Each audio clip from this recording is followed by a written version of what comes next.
Hey everyone, welcome back to Cold Shrimp Australia. So this week's video is going to be a short one again.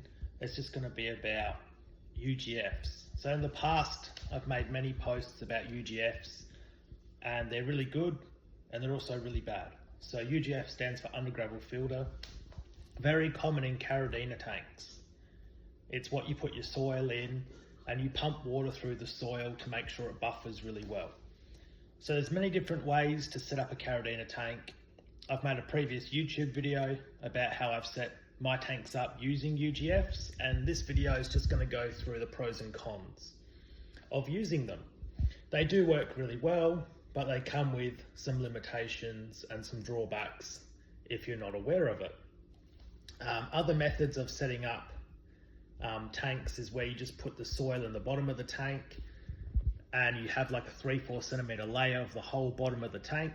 That's more a Japanese approach, but that also comes with limitations and drawbacks too, because all the shrimp poo in the soil and it just gets built up and built up and built up and then it goes off.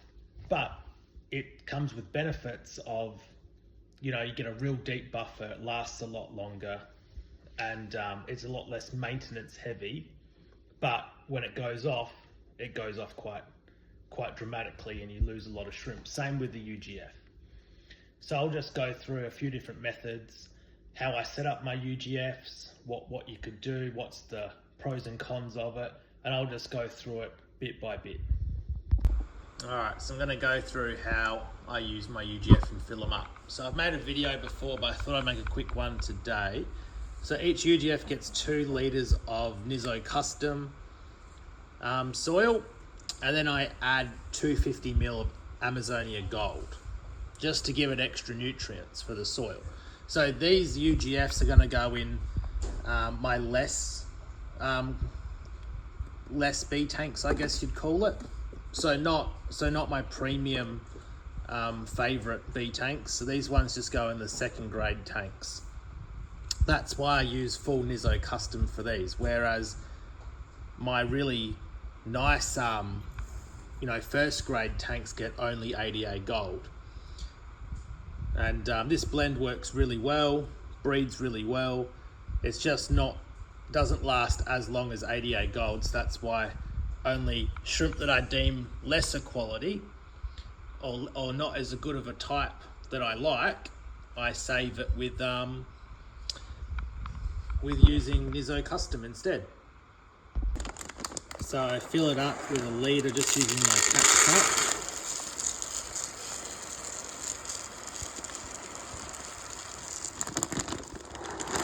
And I tap it out.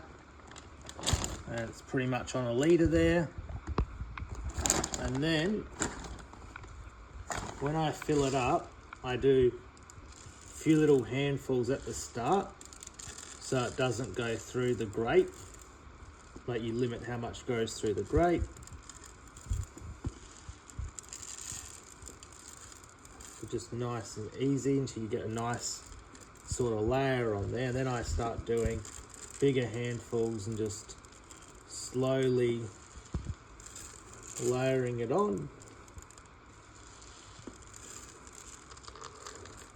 And then when I get about half, I sort of press it down a bit to get the gaps out of it.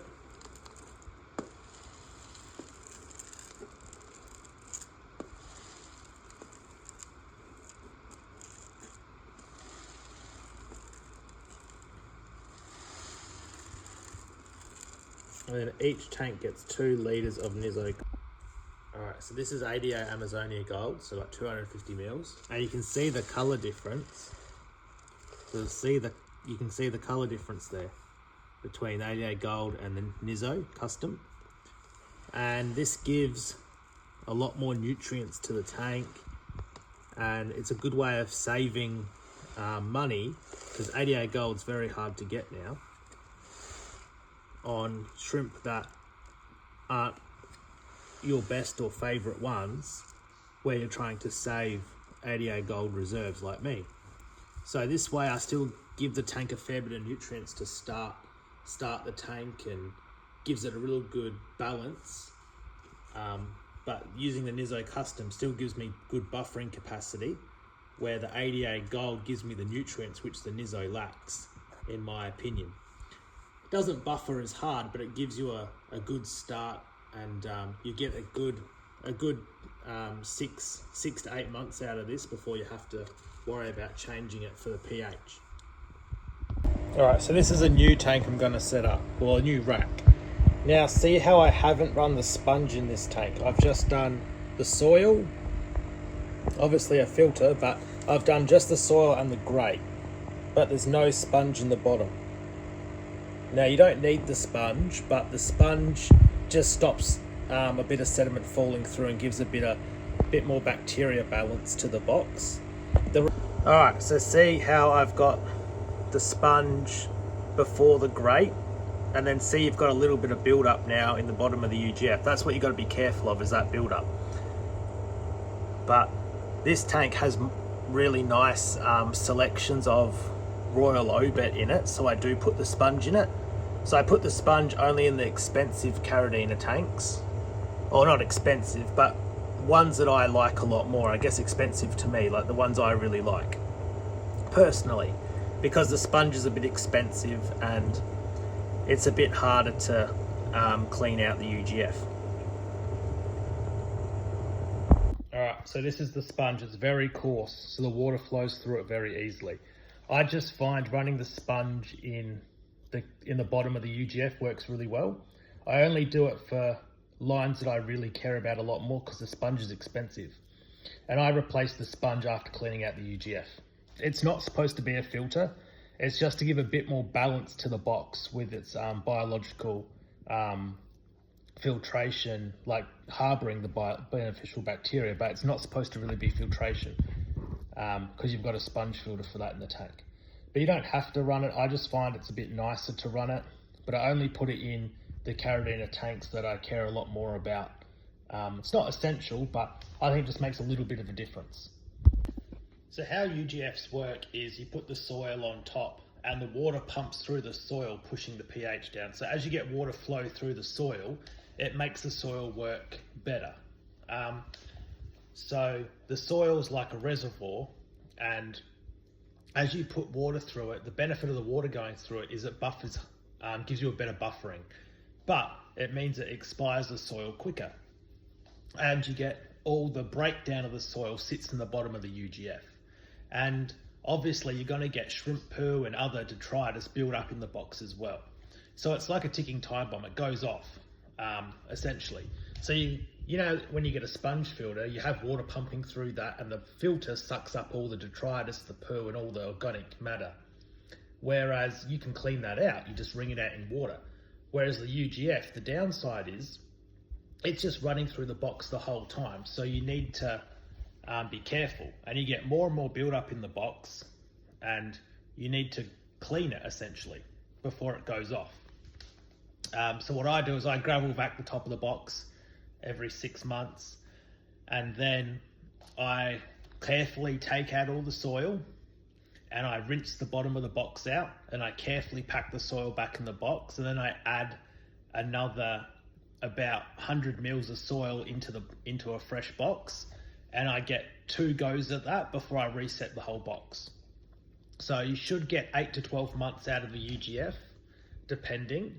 It will buffer for longer than that, but I just find you get too much build up and chance of bacterial infection, and you lose a lot of shrimp.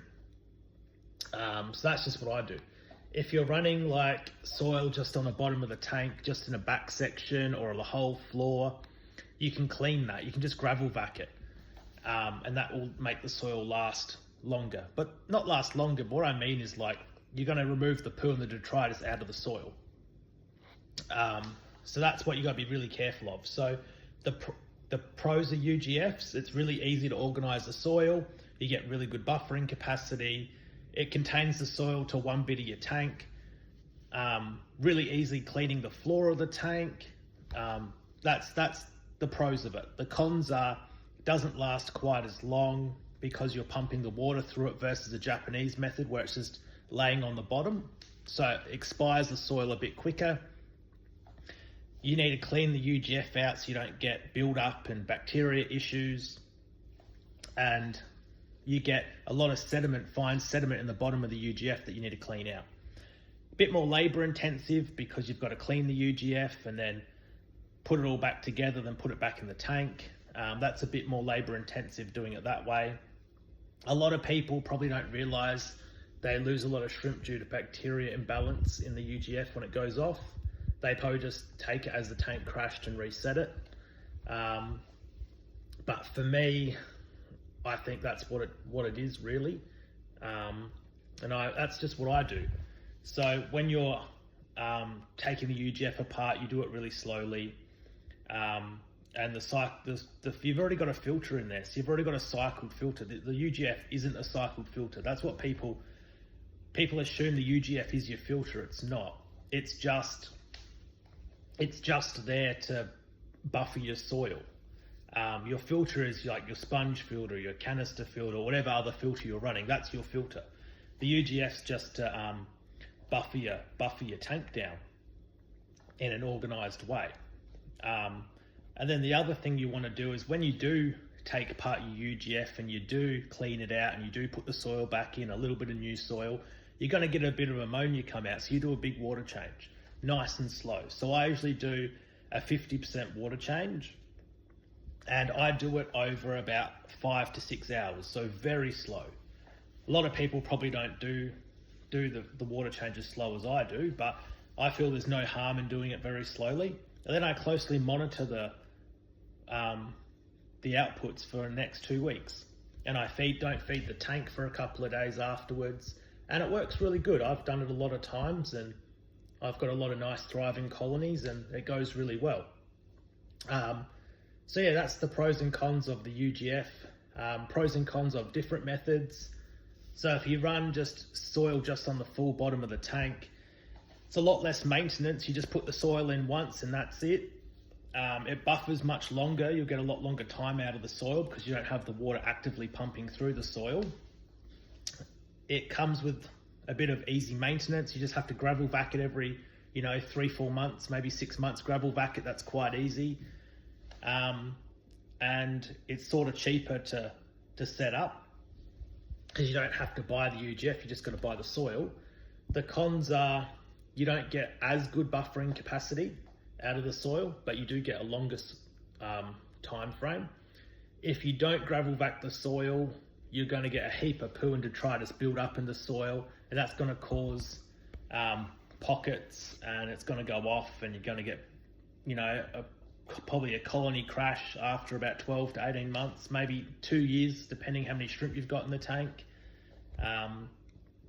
And yeah, that's just a pretty big con there, but it's a lot easier. So yeah, it depends what sort of method you like. You can do a hybrid method like I do, a little bit of soil on the bottom and lots in the UGF. The reason I do it on the bottom a bit is, it gives a bit more soil exposed to the bottom. The shrimp can walk on it, they can eat off it, and I can easily clean up the detritus that falls. So that's sort of the different ways of doing it. I just done a quick little video here just to go through it all, because a lot of people message me every week, oh, how do you set up a UGF, or how do you do this, how do you do that? So I thought this would just be a nice easy little topic to go through. And if you've got more questions, go to the Colours Shrimp Australia Facebook page. I made a whole post on the pros and cons of setting up a caridina tank with soil, how to do it, and I list them all. I list like a good couple of paragraphs of each of the cons and pros of different methods, and just pick the one that suits you best. You either have to do more time intensive maintenance or less maintenance, but they both come with cons and drawbacks. That's what I'm trying to say here. So I'll just quickly finish this video by saying you'll get a good amount of time out of your soil buffering capacity. It really depends how long the soil lasts, if you're adding humic and fluvic acid additives to the tank, how much water change you're doing, how much KH is in your water, if there's a little bit or not. Really depends on a lot of different factors. So I sort of change the soil once the buffering capacity is being diminished, and I reset it. And that's going to depend on your specific needs and individual requirements of what you're doing. But just keep an eye on the pH, and that will tell you when to change the soil. I'll catch you guys in the next video. Really appreciate it. If you've got comments, leave them below and I'll get back to you. Thanks.